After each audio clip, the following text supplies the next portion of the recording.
할렐루야. 오늘도 하나님의 말씀 가운데 함께 은혜를 나누는 시간 되시기를 바랍니다. 날씨가 많이 따뜻해졌어요. 그래서 이제 나무들이 이렇게 보면은요, 조금씩 푸르러 가는 것을 느낄 수가 있어요. 제 눈에는 보이는데 여러분 눈에도 보이시나요? Do you see what I see? 그러면서 이렇게 우리 모든 일상도 회복되고 예배도 회복되고 사역도 회복되는 같은 희망이 이렇게 점점 더 가지게 됩니다. 오늘 기도에 은혜 받았습니다. 감사합니다. 자, 매주일 그 설교가 아주 중요한 설교입니다만은 오늘 드리는 말씀은 굉장히 중요한 설교예요. 굉장히 중요한 내용이니까 여러분들 마음을 이렇게 모으시고 또 마음을 열으시고 주님 말씀하옵소서 내가 듣겠나이다 라는 그러한 자세로 오늘 말씀을 들으시기를 바랍니다. 우리 지금 사순절 기간을 보내고 있는데요, 지금 우리는 구약의 시 문서들을 우리 성도님들과 함께 읽고 있습니다. 그동안 욥기서를 다 읽었고요, 지금은 시편을 읽고 있지요. 이번 수요일서부터 시문서 중에서도 지혜서라고 알려져 있는 잠언서와 전도서를 읽기 시작을 할 것입니다. 그동안에 조금 뒤처지신 분들도 그 모든 것들을 빨리빨리 한번 좀 따라오셔서 우리가 다 같이 이번에 시문서를 다 읽게 되기를 바라요. 자, 그래서 오늘은 잠언서와 그 전도서의 가장 중심적인 주제인 여호와 경외의 신앙에 대해서 살펴보려고 합니다. 여호와 경외의 신앙이다. 그런데 여호와 경외의 신앙은 이 잠언서와 전도서를 중심으로 다루고 있기는 하지만은 잠언서와 전도서가 여호와 경외의 신앙을 아주 중점적으로 다루고 있기는 하지만은 사실 이것은 성경 전체가 가장 중요하게 가르치고 있는 주제예요. 성경 전체가 중요하게 가르치고 있는 주제예요. 그래서 여러분 한번 기회가 되시면은 요새는 컴퓨터에 성경이 다 들어가 있잖아요. 근데 거기에다가 경외라는 말을 한번 쳐보세요. 그러면 창세기서부터 요한계시록까지 경외라는 단어가 굉장히 많이 나옵니다. 얼마나 여호와 경외의 신앙을 성경이 중요하게 생각하고 가르치고 있는가를 보여주는 증거라고 볼 수 있고요, 오늘 시편에 있는 두 번째로 읽은 본문 말씀에도 여호와를 경외하는 것이 모든 지혜의 근본이 된다, 우리의 삶의 근본이 된다, 가장 중요한 가치다 라는 것을 가르쳐주고 있지요. 지혜서, 말 그대로 지혜를 가르치는 책입니다. 무엇이 참 지혜인가? 지혜의 근본은 무엇인가? 우리들의 삶의 기초를 어디에다가 놓아야 되는가? 이 질문에 대해서 지혜서는 간단하지만 명확하게 대답을 해주고 있습니다. 여호와를 경외하는 것이 지혜의 근본이다. 여호와를 경외하는 것이 지혜의 근본이다. 이 지혜는 뭐 공부를 많이 한다는 그런 지혜가 아닙니다. 그것은 영어로 knowledge라고 그러고요, 이 지혜는 wisdom이라고 하는 것이죠. 이 모든 삶의 지혜, 가치가 하나님 경외의 그 근거를 두어야 된다라고 하는 그런 가르침입니다. 오늘 읽은 말씀도 주님을 경외하는 것이 지식의 근본이다라고 말하고요, 잠언서 9장 10절도 주님을 경외하는 것이 지식의 근본이다라고 가르치고 있지요.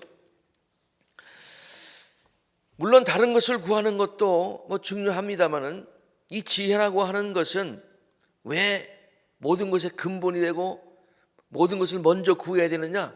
가장 큰 가치를 지니고 있기 때문에, 가장 큰 가치를 지니고 있기 때문에. 그래서 오늘 우리가 인생의 가장 큰 가치, 신앙생활의 가장 중요한 가치, 그것을 우리가 지금 배우고 있기 때문에 제가 오늘 굉장히 중요한 말씀이라고 말씀을 드리는 거예요. 잠언서 3장에 보면은요, 참으로 지혜를 얻는 것이 은을 얻는 것보다 낫고 황금을 얻는 것보다 더 유익하고 진주보다도 뭐 보석 이름이 다 나오지요. 네가 갖고 싶어하는 그 어떤 것도 이 지혜와 비교할 수 없다. 주님을 경외하는 것이 가장 귀중한 보배다. 특별히 잠언서 맨 마지막에 보면은요, 참 재미난 비유가 나오죠. 어떤 여성에 관한 이야기가 나오는데 아주 정말 가정 살림도 잘하고 많은 사람들에게 그렇게 그 귀중히 여김을 받는 그 같은 대단한 여인에 관한 이야기가 쭉 나오면서 결론적으로 물론 그 여자가 가진 모든 것 다 중요해요. 그 모든 것들 다 중요하지만은 고운 것도 거짓되고 아름다운 것도 헛되지만은 주님을 경외하는 여자가 칭찬을 받는다. 주님을 경외하는 그 지혜를 가진 그것이 우리가 갖고 있는 덕 중에서 가장 큰 덕이다. 그렇게 주님을 경외하는 한 사람의 예를 소개하면서 잠언서가 마치죠. 이 여호와 경외의 신앙은 성경 전체를 보니까 이렇게 좋은 것이니까 한번 해보는 것이 어떻겠느냐라는 권면사항이 아니에요. 권면사항이 아니에요. 하나님의 명령이에요. 하나님이 우리에게 왜 명령을 하셨을까? 우리가 그 명령을 따라 순종해서 살면 우리에게 큰 은혜가 되고 복이 되기 때문에 그러는 거예요.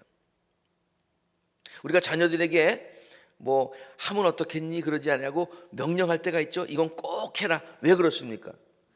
아이들에게 좋기 때문에 그렇잖아요. 우리에게 유익이 되기 때문에 하나님은 우리에게 명령하시는 거예요. 시편에 보면은 주님을 믿는 성도들아 그를 경외하여라. 이게 명령문으로 되어 있어요.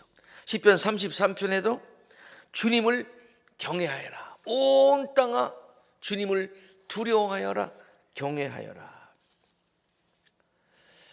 또한 하나님께서는 하나님이 어떤 사람을 좋아하느냐를 분명히 말씀해 주시고 계세요. 여러분, 우리가 하나님께서 좋아하시는 사람, 기뻐하시는 사람, 마음에 드는 사람이 되는 것이 우리의 바람이잖아요. 그러면 하나님께서 어떤 기준을 가지고 어떤 자를 좋아하시는가? 하나님께서 벌써 말씀해 주셨어요. 이사야서에 있는 말씀에 보면 이렇습니다. 주님이 말씀하신다. 나의 손이 이 모든 것을 지었으며 이 모든 것들이 나의 것인데, 하나님이 겸손한 사람, 회개하는 사람, 특별히 나를 경외하고 복종하는 사람, 경외하고 복종하는 사람, 바로 이런 사람을 내가 좋아한다.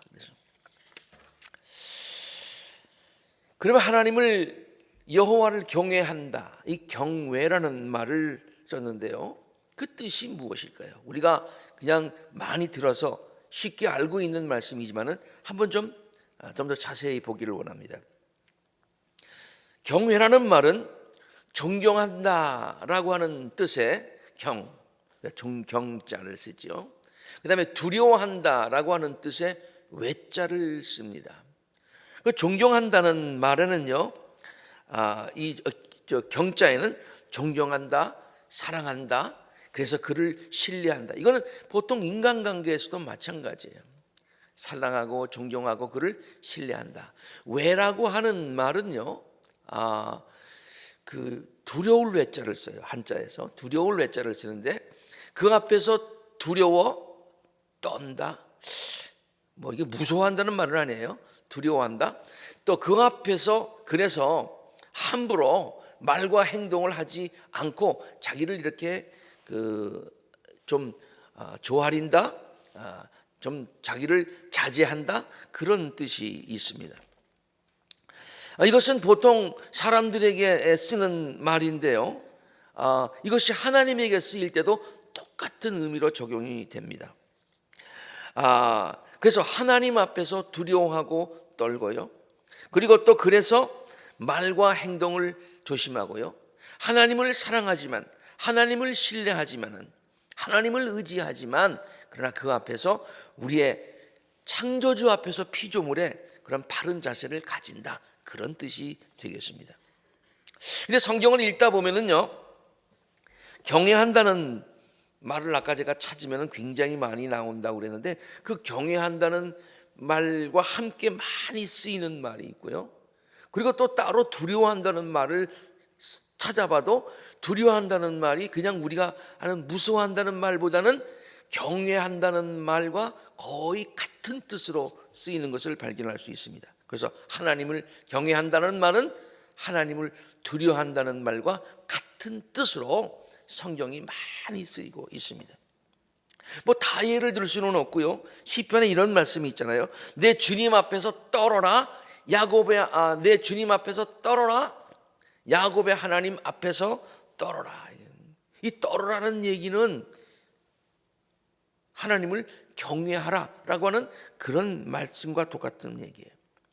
이사야서에서도요. 너의 만군의 그분만을 거룩하다고 하여라. 하나님은 거룩하신 분, 창조주 하나님이시며 그분만이 너희가 두려워해야 될 뿐이다. 세상을 두려워하지 말고 하나님을 두려워해야 된다. 특별히 누가복음에 이런 말씀이 있어요. 너희가 누구를 두려워해야 할지 내가 보여주겠다. 누구를 두려워해야 될지, 이 말은 무서워한다는 얘기가 아닙니다. 누구를 경외해야 될지. 그래서 제가 가로 속에 있는 것은 제가 설명하기 위해서 적어놓은 거예요. 누구를 경외해야 될지 보여주겠다. 죽인 다음에 하나님께서는 우리를 생사화복의 하나님이시니까 살리실 수도 있고 죽이실 수도 있는 분이시잖아요. 그러니까 그 다음에 지옥에 던질 권세를 가지신 분 누굽니까? 하나님이죠. 그분을 두려워 경외해야 한다. 그렇다. 내가 너에게 말한다. 그분을 두려워하여라 라고 가르치고 있습니다. 하나님을 두려워한다는 것은 제가 말씀드렸듯이 하나님을 무서워한다는 그런 얘기가 절대로 아니에요. 물론 우리가 귀신은 무서워해야 되죠. 여러분 귀신을 경외하는 사람이 있습니까? 귀신은 무서워해야 되는 대상이에요. 그러나 하나님은 그런 분이 아니세요. 그래서 하나님은요, 창조주이신 하나님의 권위와 우리가 두려워한다는 것은 하나님이 창조주가 되시고 우리는 피조물인데 하나님의 놀라우신 권위와 능력에 압도되어져 가지고요. 압도되어져 가지고 영어로 overwhelm이라고 그러죠. 압도되어서 피조물인 우리가 갖게 되는 자연적이고 당연한 반응이에요. 너무 위대하고 너무 크시니까 그 앞에서 그냥 와 그러는 거예요. 할 말을 잇는. 그래서 그 앞에서 머리를 조아리는 그것을 우리는 두려워한다고 하는 거예요. 한 가지 예를 들면요, 야곱의 얘기가 창세기에 나오는데요. 야곱이 이제 광야에서 들판에서 잠을 자다가 이제 하늘 문이 열리고 그냥 막 사닥다리가 하늘까지 있는 그 놀라운 광경을 목격하지 않습니까? 너무 놀랐어요. 천사들이 오르락내리락 하고 하나님이 그냥 그 꼭대기에 계시고 우와. 그래서 이렇게 얘기를 합니다. 주님께서 분명히 이곳에 계시는데도 내가 미처 그것을 깨닫지 못했구나. 그는 두려워하면서 중얼거렸다 그랬어요. 두려워하면서 이것입니다. 그래서요, 이 얼마나 두려운 곳인가. 이것은 정말로 무서워서 내가 귀신을 봤으니 무서웠다 이런 얘기가 아니에요. 압도되어져 가지고 그분 앞에서 자신의 연약함도 느끼고 자신의 모든 것들을 주님 앞에 그냥 찬양하는 그 같은 모습이에요. 여기가 바로 하늘로 들어가는 문이구나 이렇게 깨닫는 것입니다. 우리는 여호와 경외라는 말을 굉장히 많이 들었습니다. 여호와 경외. 제가 고등학교 다닐 때에 여러 차례 말씀드렸습니다만 학교에 교훈이 있었는데 경천애인, 하나님을 하나님을 경외하고 이웃을 사랑하는 그 경천사상, 경외사상 이거 많이 들었어요. 그리고 하나님을 경외하십니까? 그러면 그렇죠. 내가 믿으니까 하나님 경외하죠. 그런데요, 사실 가만 생각해 보면은 정말로 하나님을 경외하는가 한번 생각해 봐야 되겠어요. 실제 삶에서 하나님을 경외하지 않는 사람들이 의외로 많이 있어요. 물론 정도의 차이는 있겠지요. 저도 이 설교를 준비하면서 이런 생각을 했습니다. 정말 나는 하나님 경외하는 그러한 신앙생활을 하고 있는가? 나 자신도 하나님 경외 신앙에 꽉 차 있는가? 그동안 나는 성도들에게 하나님 경외의 그런 신앙, 일반적인 신앙에 대해서는 가르쳤지만 정말로 하나님 경외의 신앙과 그 성도의 삶의 태도에 대해서 집중적으로 열정을 가지고 안타까운 마음을 가지고 강조해서 가르치는 목회자의 사명을 잘 감당했나를 곰곰이 생각해 보면서 준비하면서 많은 것을 깨닫고 또 회개하고 하는 그런 시간을 가졌습니다. 이런 관점에서 가만히 읽어보니까요, 하나님께서도 제가 일반적으로 신앙생활하는 사람들이 여호와 신앙에 대해서 알고는 있지만은 행하지 못한다고 했는데요, 성경에서도 하나님께서 특별히 선지자들의 입을 통해서 백성들을 책망하실 때에 이 점을 지적하셨던 것을 볼 수 있어요. 많이 있습니다만 대표적으로 이사야의 말씀을 한번 보면은요, 주님께서 말씀하신다. 이 백성이 입으로는 나를 가까이 하고 입술로는 나를 영화롭게 하지만 그 마음으로는 나를 멀리하고 있다. 그들이 나를 경외한다 라는 말을 많이 하고 있는데 그 말은 들은 말을 흉내내는 말뿐이다. 야, 이 말씀 한번 보세요. 우리가 들어서 입에 익숙해. 그래서 하나님 경외라는 말을 하고는 있지만은, 흉내내고 있지만은 정말로 우리들의 삶 가운데 하나님을 경외하는가, 그런 얘기예요.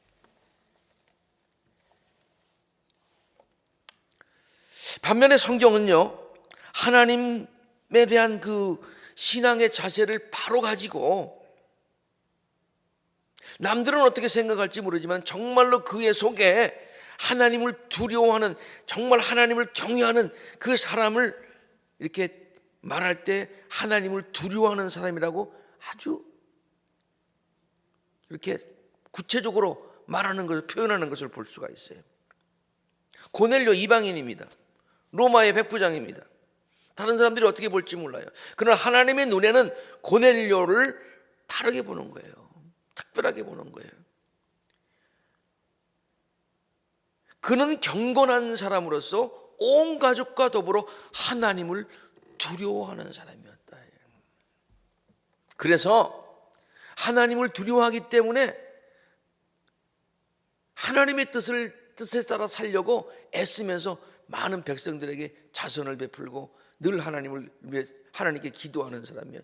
로마 백부장인데 유대 사람들에게 자선을 베풀어요. 로마 상부에서 보면은 너 지금 뭐 하고 있냐 이렇게 꾸중 들을 수 있는데도 불구하고 하나님을 두려워하기 때문에, 자기 부대 대장을 두려워하는 것이 아니라, 상관을 두려워하는 것이 아니라 하나님을 두려워하기 때문에 하나님의 뜻대로 살려고 애를 쓰는 사람이더라. 느헤미야에서도 보면은요, 그 느헤미야가 이 하나냐라고 하는 사람을 설명할 때 이렇게 설명을 합니다. 하나냐는 진실한 사람이고 남다르게 하나님을 두려워하는 사람이었다. 하나님께서 귀하게 여기시고 하나님께서 축복을 내리시기에 준비가 되신 사람들에 대한, 성경의 사람들에 대해서 하나님께서는 뭐라고 얘기하는 거 아니? 하나님을 두려워하는 사람이다 라고 구체적으로 얘기하는 것을 들을 수가 있습니다. 자, 지금까지도 하나님 경외의 신앙이 무엇인지에 대해서 우리가 좀 이론적으로 성경에 비춰서 살펴봤는데 좀 더 구체적으로 한번 들어가 볼까요? 그럼 여호와를 경외한다고 하는데, 그럼 여호와를 경외한다고는 말만 하지 말고 생각만 하지 말고, 그러면 구체적으로 여호와를 경외하는 게 뭐냐? 여호와를 진짜로 경외하고 있다는 증거가 뭐냐? 오늘 제가 7가지를 말씀드리려고 하는데요, 이렇게 한번 생각해 봤어요. 한번 7가지를 보면서 우리 모두가 다 한번 자기 평가를 한번 해보면 어떻겠는가. 각 항목마다 10점이라고 그래서요. 완전히 하고 있으면 10점, 하나도 못하고 있으면 0점 해가지고 그 순간에 자기가 한번 본인에게 점수를 한번 매겨주세요. 네. 너무 박하게 주지도 마시고요, 너무 후하게 주지도 마시고 아주 공평하게 자기를 한번 평가해 보세요.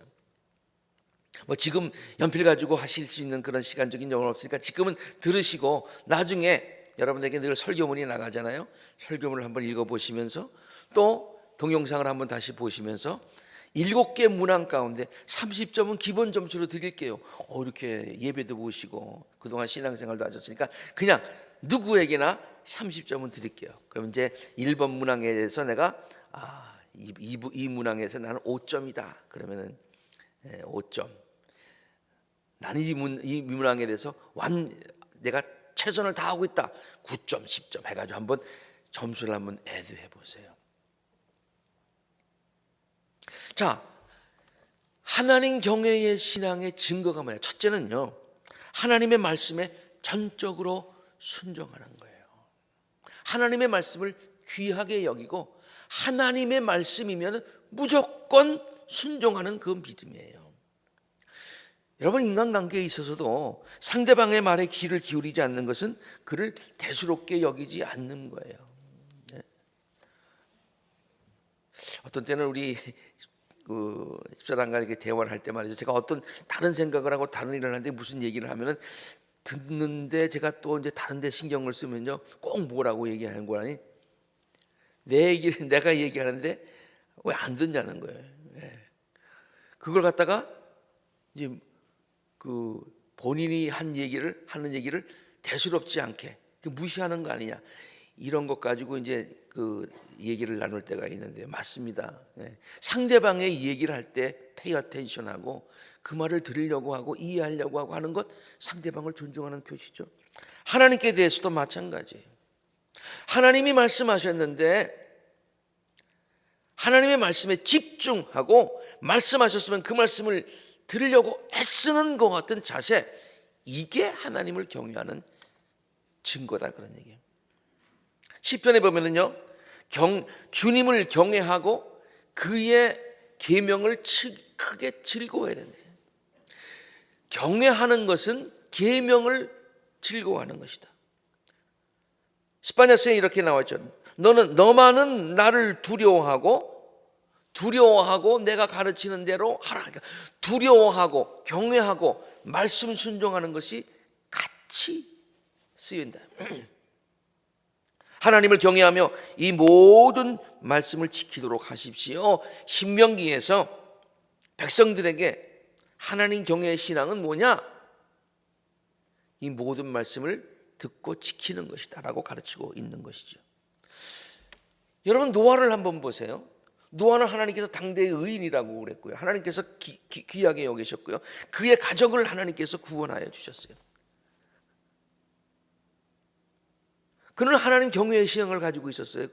그 증거가 뭡니까? 하나님이 방주를 지라고 그랬어요.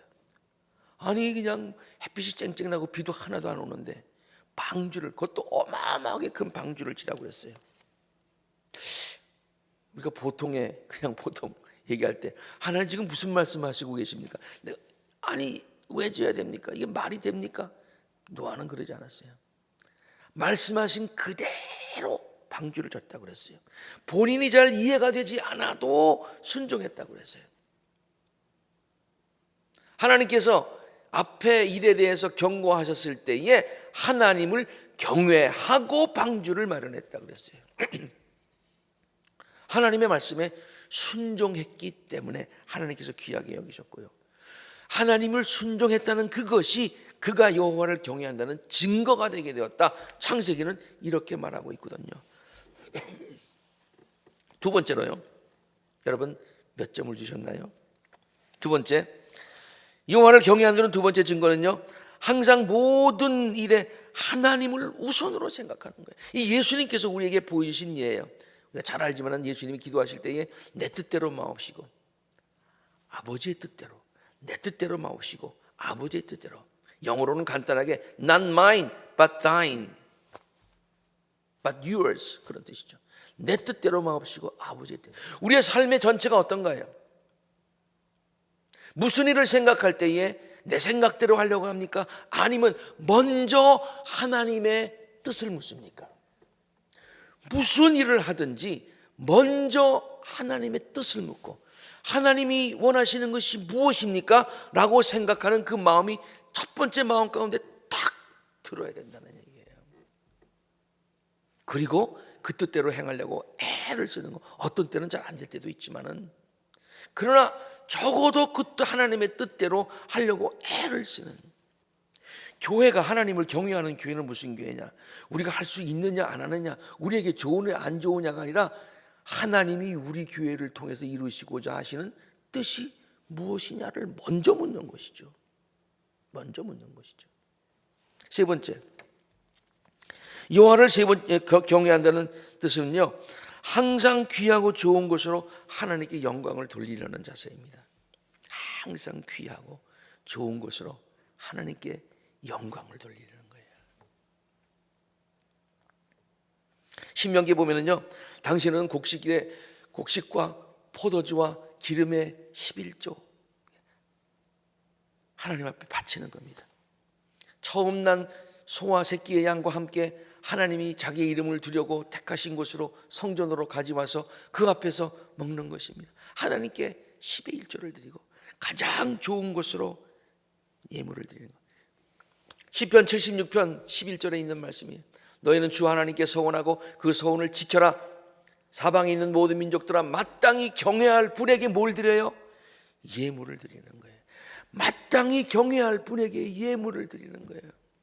여러분, 정말로 가장 귀한 분, 가장 소중한 분, 나의 생사화복을 이렇게 그냥 같은 나의 모든 앞길이 그분이 하는데 달렸다라고 생각이 되어질 만한, 물론 하나님 위에야 말이죠. 네. 그렇게 소중하게 생각하는 사람에게 선물을 할 때에 여러분 어떻게 선물합니까?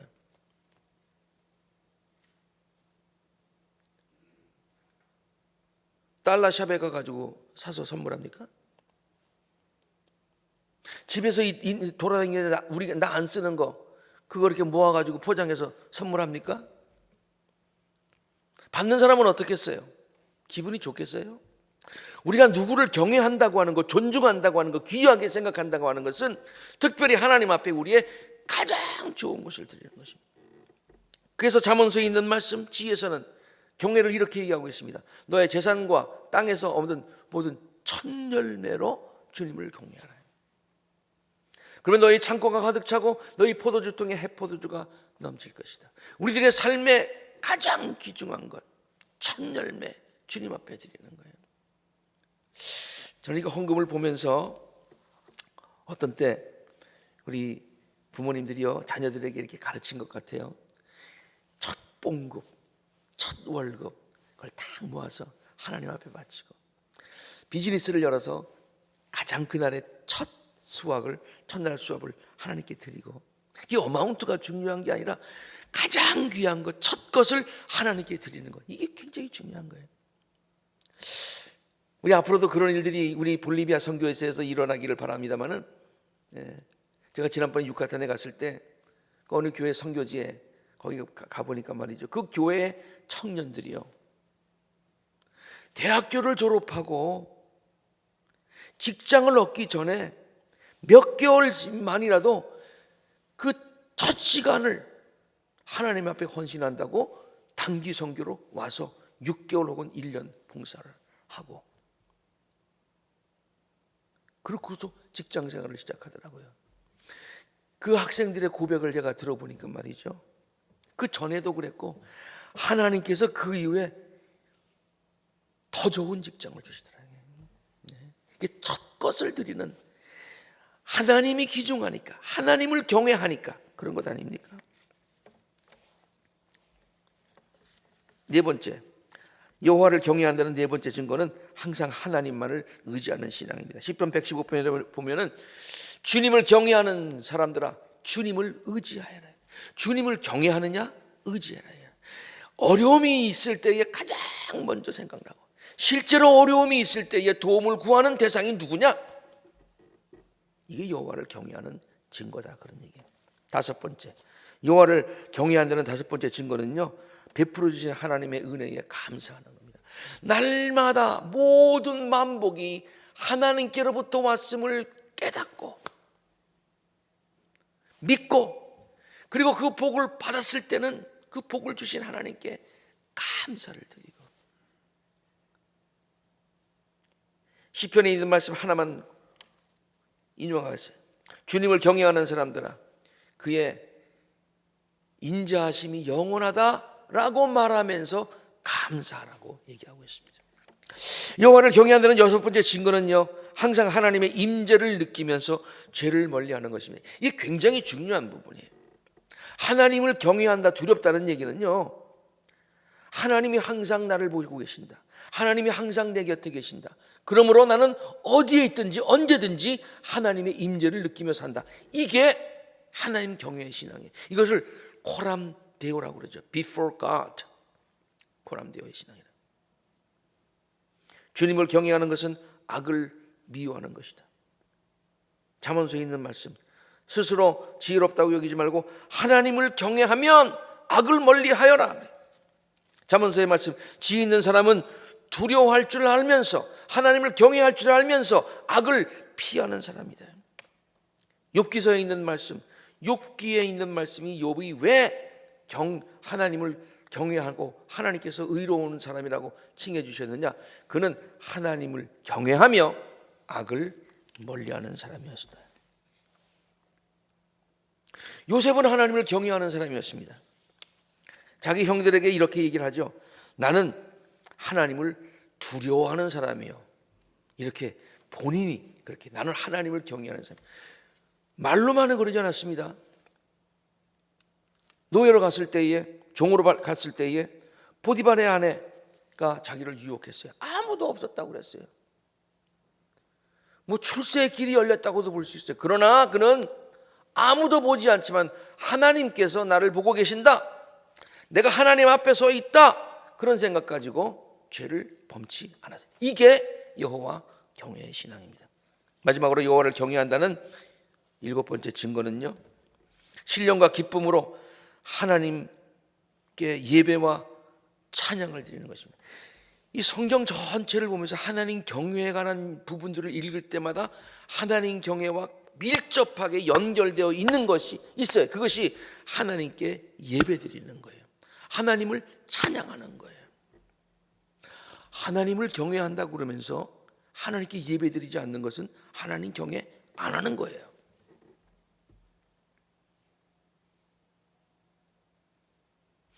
하나님께 예배를 드려야 된다, 최고의 하나님께 감사와 찬양의 예배를 드려야 된다라는 그런 간절한 마음이 우리들의 마음 가운데 항상 있는 것, 안타까운 마음으로 우리가 그동안에 대면 예배를 못 봤을 때 마음 가운데 안타까움을 가지고 마음이 답답해요. 하나님께 예배 드렸으면 좋겠어요. 그런 심령이 있는 것, 이게 하나님을 경외하는 증거입니다.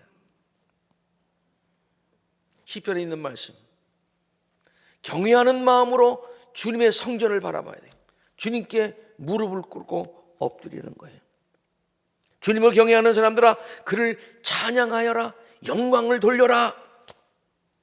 시편 135편, 주님을 송축하여라. 주님을 경외하는 사람들아, 주님을 송축하여라.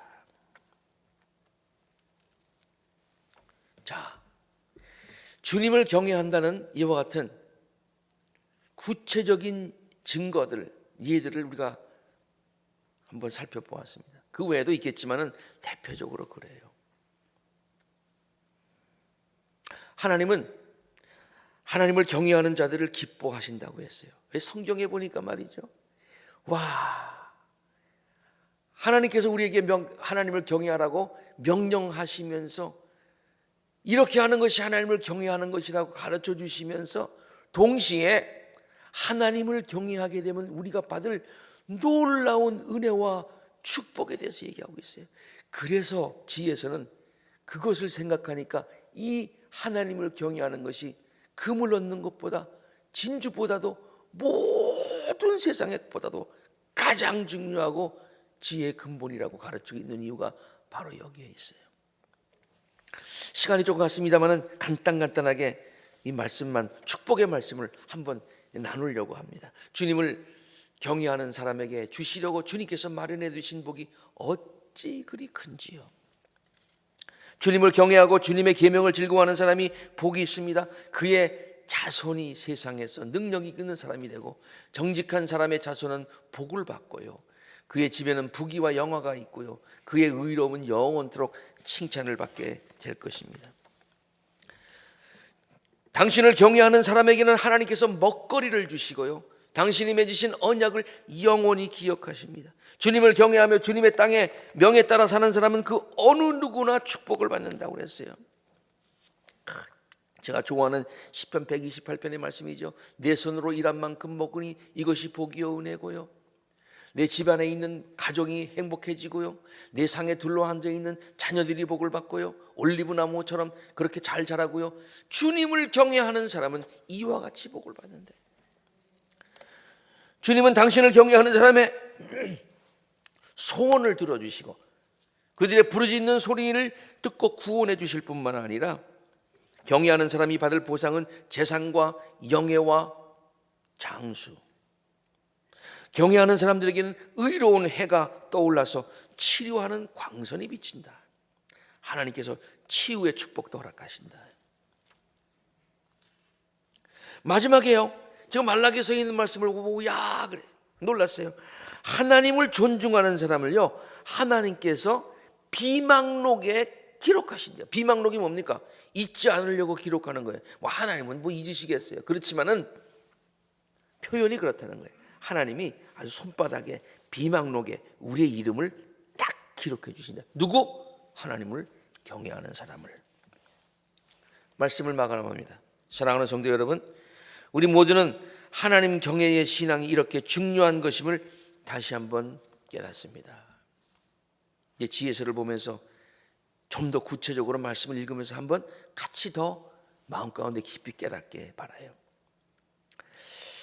깨달을 뿐만 아니라, 말로만이 아니라 실제로 하나님을 경외하는 신앙 우리 모두 갖게 되기를 바랍니다.